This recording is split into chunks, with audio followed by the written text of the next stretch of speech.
David Berkowitz, un nombre que congela la sangre de cualquiera en Nueva York, nació en 1953 y su infancia estuvo marcada por el abandono.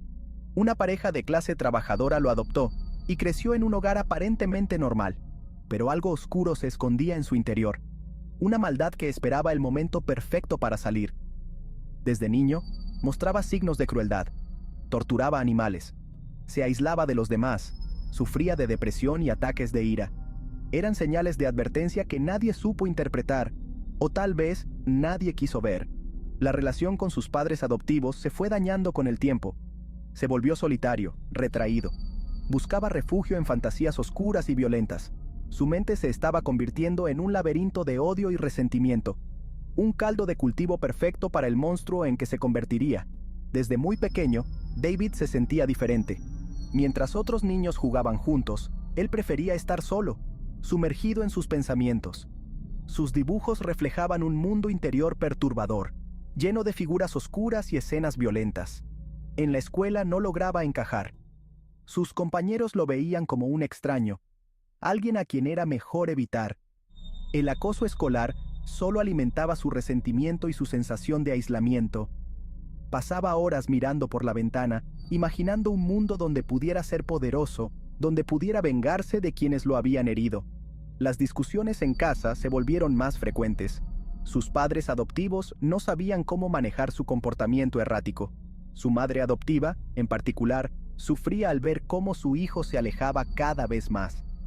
Su habitación se convirtió en un santuario de oscuridad, con paredes cubiertas de dibujos y escritos perturbadores. La fascinación por las armas y la violencia crecía día a día. Comenzó a deambular por las calles de noche, buscando algo, aunque ni él mismo sabía qué. Su padre adoptivo, aunque preocupado, no sabía cómo acercarse a él. La distancia entre ellos se hacía insalvable. Intentaron buscar ayuda profesional, pero David se negaba a cooperar. La desesperación se apoderó de la familia, que veía cómo el niño que habían adoptado se transformaba en alguien irreconocible. Y así, en la oscuridad de su mente y de su entorno, David Berkowitz comenzó a dar los primeros pasos hacia su destino como el infame hijo de Sam.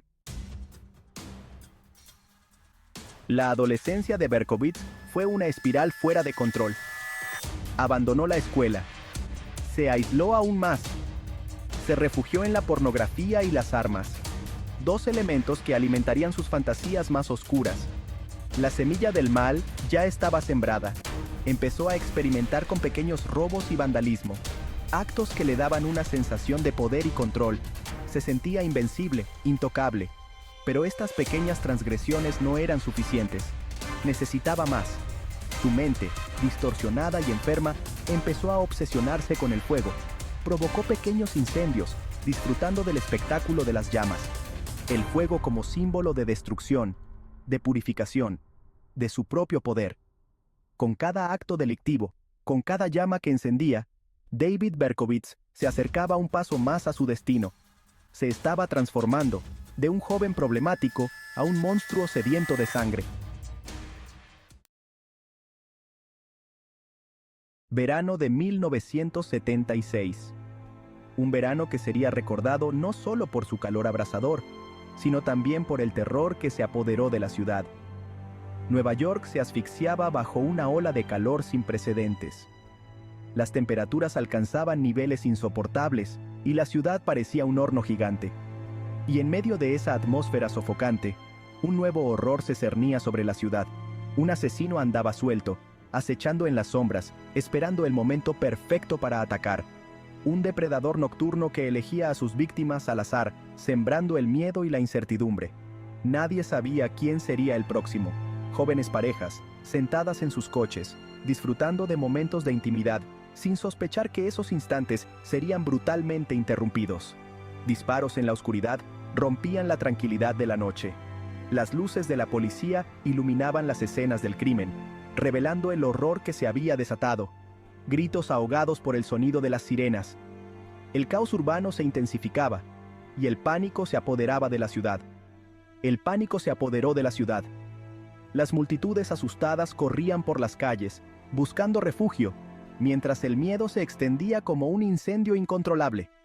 El asesino se hacía llamar el hijo de Sam, un nombre que pronto se convertiría en sinónimo de terror. En cartas enviadas a la policía y a los periódicos, se burlaba de sus crímenes. Sus palabras eran un desafío directo a las autoridades. Describía sus asesinatos con detalles escalofriantes, como si disfrutara reviviendo cada momento de horror que había causado. La ciudad entera se estremecía con cada nueva carta. Nadie estaba a salvo. La tensión en el aire era palpable, y cada sombra parecía esconder un peligro. El miedo se colaba en cada rincón. Las luces apagadas y los rincones oscuros se convertían en lugares de pesadilla. Las calles se vaciaban al caer la noche. La gente prefería quedarse en casa, temiendo lo que podría acechar en la oscuridad. Nueva York, la ciudad que nunca duerme, se había sumido en una pesadilla de la que parecía no haber escape. La ciudad estaba atrapada en un ciclo de miedo y violencia, esperando desesperadamente que el asesino fuera capturado. El modus operandi del diablo.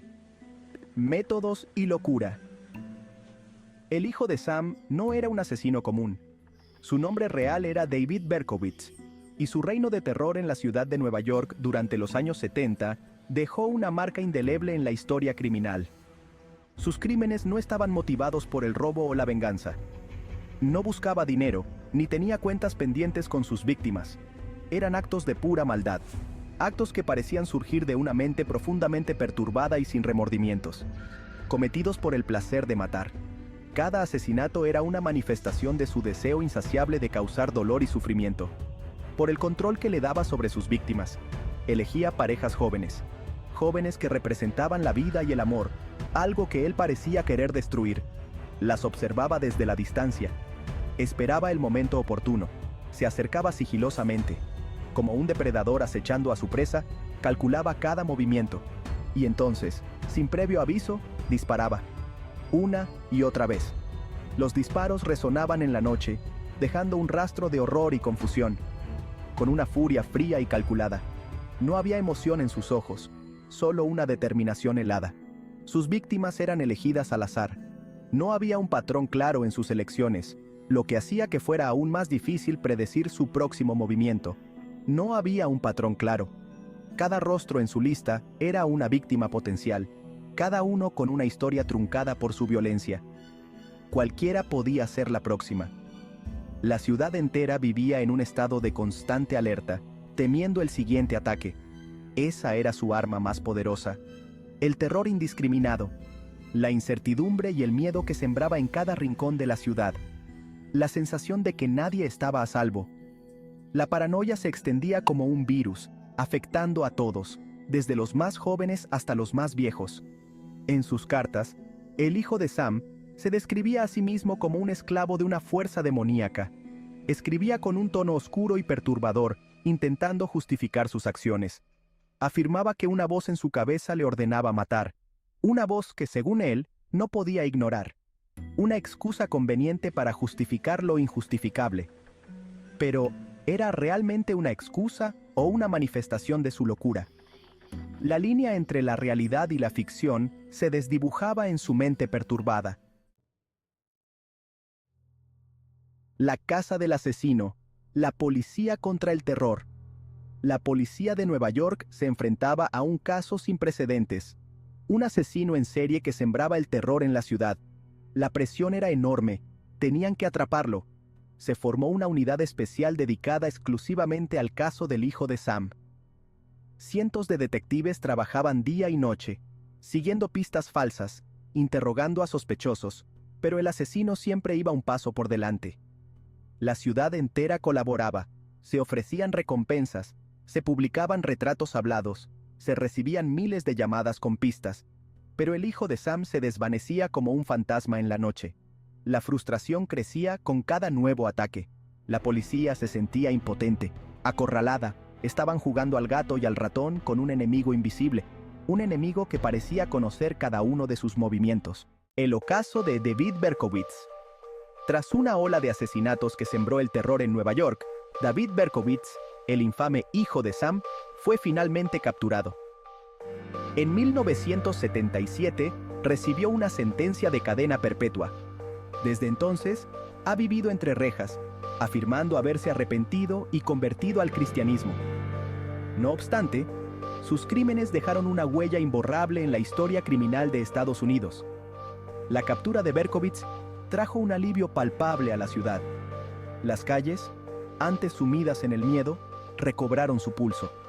Sin embargo, la sombra de sus acciones no se desvaneció con la misma rapidez.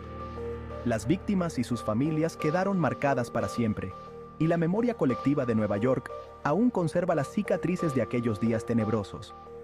Desde la cárcel, Berkowitz ha intentado redimirse, escribiendo cartas de disculpa y pronunciándose en contra de la violencia. Sin embargo, muchos se cuestionan si su transformación es genuina o una mera estrategia para conseguir el perdón. La sociedad permanece dividida sobre la posibilidad de que alguien que cometió tales atrocidades pueda realmente cambiar. A pesar de su encierro, el legado del hijo de Sam perdura. Su caso ha sido objeto de innumerables estudios, documentales y películas, sirviendo como un recordatorio de la oscuridad que puede albergar la mente humana. Mientras David Berkowitz cumple su condena, Nueva York sigue adelante, sin olvidar jamás el terror que la paralizó. La historia del hijo de Sam es una advertencia perenne, una lección sobre la fragilidad de la seguridad y la eterna batalla entre el bien y el mal. Y así, el capítulo final de David Berkowitz queda escrito, pero su historia continúa resonando, recordándonos que el mal puede surgir en los lugares más inesperados.